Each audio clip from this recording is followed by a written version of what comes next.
Welcome to the Banker Lamp. Please enjoy the video. In this video, I will explain how to make sea in Blender. To begin, add a simple plane object to your scene. This will serve as the base for our ocean. Then, head over to the Modifiers tab in the Properties panel. From there, you'll want to apply an ocean modifier to your plane. This powerful tool automatically generates realistic wave geometry. You can immediately start adjusting its parameters to get a feel for how it shapes the water's surface, setting the stage for your dynamic ocean. Now, let's dive into customizing those waves. The scale parameter is crucial for defining the overall size of your ocean's undulations, from gentle ripples to towering swells.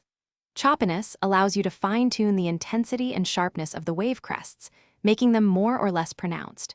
Don't forget to play with the time setting to bring your ocean to life with dynamic motion. For expansive seas, repeat X and repeat Y ensure seamless tiling, preventing any visible seams.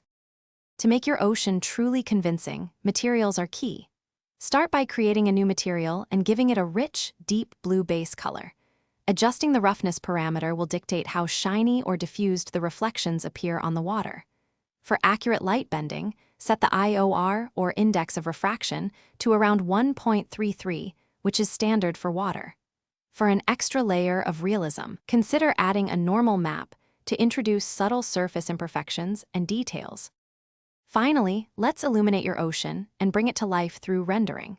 Place a sun lamp in your scene to mimic natural sunlight, creating beautiful highlights and shadows on the water. Incorporating a sky texture or an H-dry will provide realistic environmental reflections, making your ocean feel integrated into its surroundings.